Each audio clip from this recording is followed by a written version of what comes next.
Hey y'all, today we're starting some seed indoors, so we wanted to share with you some of the things that we were doing. Anytime you're starting seeds, you want to kind of see when your first frost date is going to be or your last frost date in the spring is going to be. Then count back about 6 to 8 weeks from that. In the central Texas area, we're getting pretty close to that. This is some of the first seed that we're be planting, like peppers and summer type stuff. So these will be a little bit older plants, but as you plant stuff, 6 to 8 weeks is just a good rule of thumb before you want to transplant it. We do things on a little bit bigger scale because we're doing quite a few things. So what we like to use is actually seed trays, starter trays and flats and stuff, as well as humidity domes that we get from Greenhouse Mega Store. We've had really good success with those, but honestly, you can really use almost anything around the house you've got. These are some little Jello type cups that, after you get your Jello, you can save those. This is a butter cup. Main thing is you want to be sure and poke some holes in it, whether with an ice pick or a drill or something, to put some drainage holes in it. I think this was like mushrooms or something came in it, but just good little plastic containers. We really like the little Jello cups. You could use a red Solo cup, but the main thing is you just want to have the drainage holes, fill whatever you're using up with dirt. Then as you're getting it ready to plant, you just kind of compress your finger in it a little bit. Figure out, we use a lot of the Johnny seeds, but as long as you're using some good name brand type seeds, a lot of times the packet's going to come with instructions of how you need to do it, the depth that they need to be planted and everything.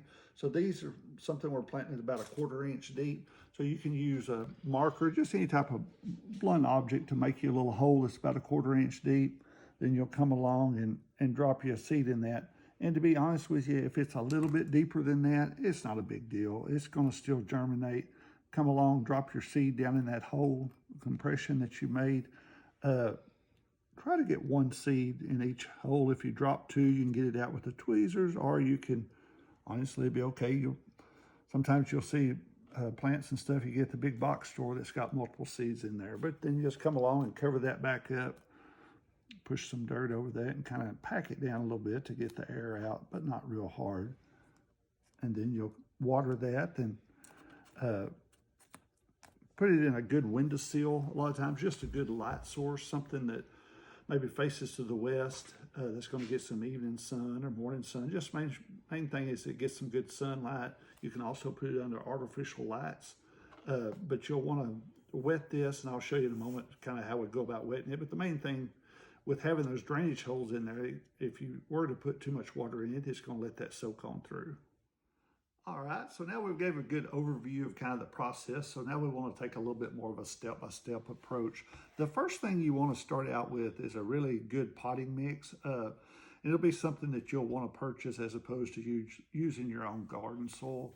The reason why you don't want to use your garden soil, even though it may be good garden dirt, it's not as good for starting seed because it becomes really compact.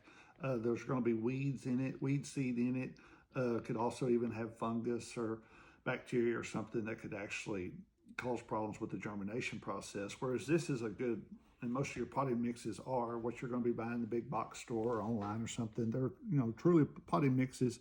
They're specific for this type of application, and they're something that's been sterilized. So there shouldn't be weeds or fungus and stuff in there. It's not uncommon as you take it out of the bag that there's going to be big old chunks like this, because a lot of it's kind of vacuum sealed or it's compacted down, and that's okay. You just want to be sure and take your hands and break all that up, because what you're putting in your cup, your container, you don't want to have a bunch of big clumps or anything like that in there. So just run your hands through it, break it up. Then as you're filling your containers, whatever it may be, whether it be a traditional landscaping type cup or, like we talked about the little yogurt container, you just want to be sure and fill that up, and then actually kind of go ahead and pack it down a little bit. Because if you don't, what will happen is when you water it the first time, instead of having a full cup, you may only have a half a cup. So you want to be sure and get plenty of dirt in there and just press it down a little bit. It don't have to be super tight. So that would be a good container there. Then I'll show you in a moment, as we water it, it'll actually go down some. All right, now we have our seed cup prepared to be able to drop our seed into. We got the soil compacted, got it full, got it compacted down just a little bit.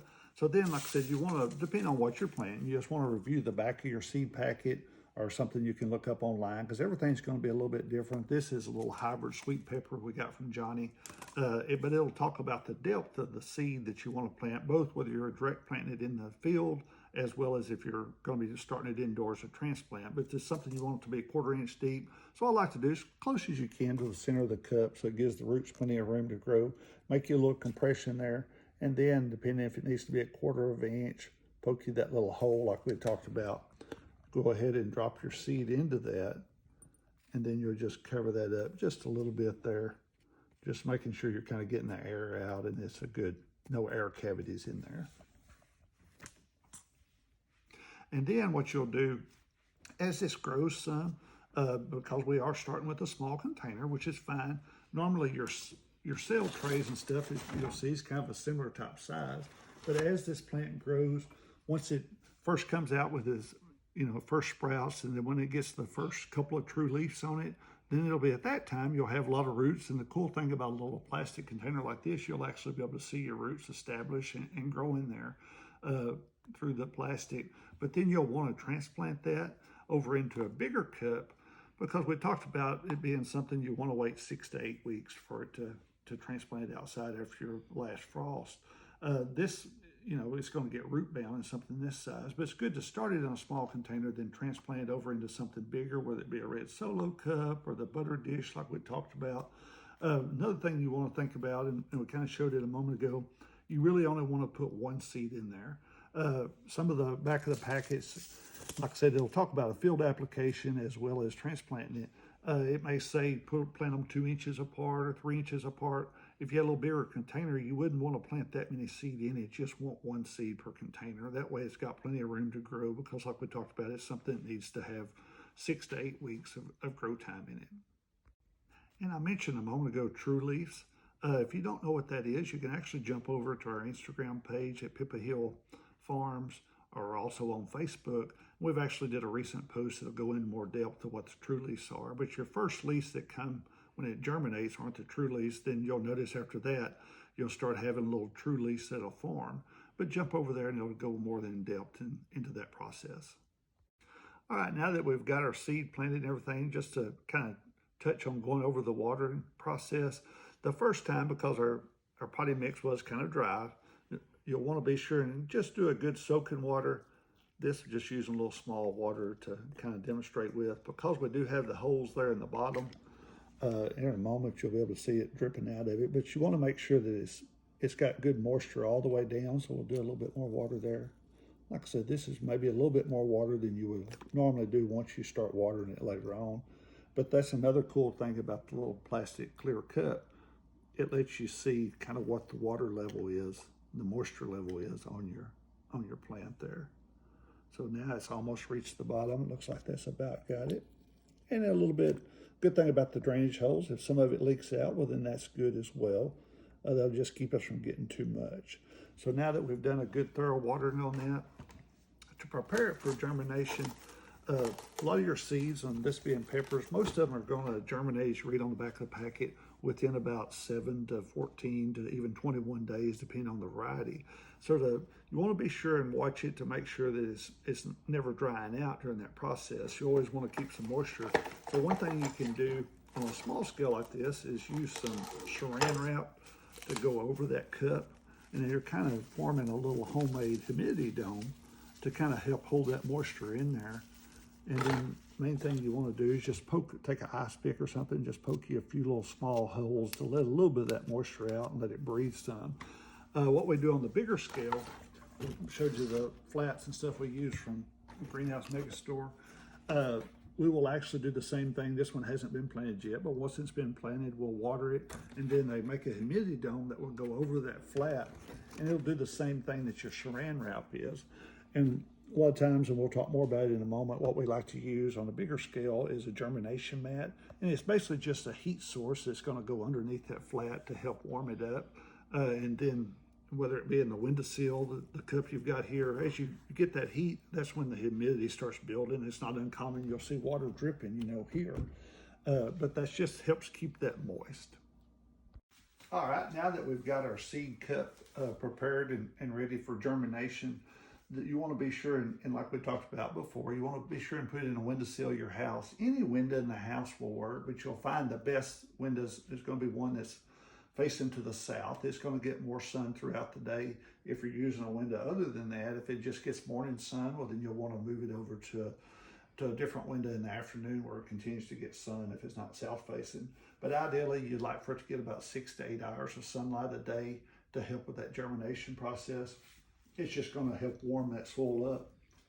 Everything that's going on during the germination process is actually happening below the soil.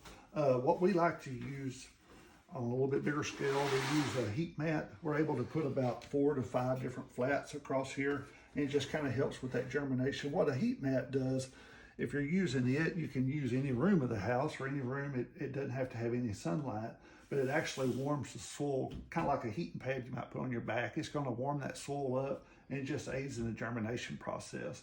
Once you start seeing, if you are using a heating mat, once you start seeing the sprout emerge, you want to take the heat away and be sure and have a light source, whether you're using artificial light like this one here, or if you've got in a windowsill, you want to make sure that you've got some type of light source for it, once it does start to sprout. Otherwise, your sprouts will get real leggy, before your plant ever starts growing.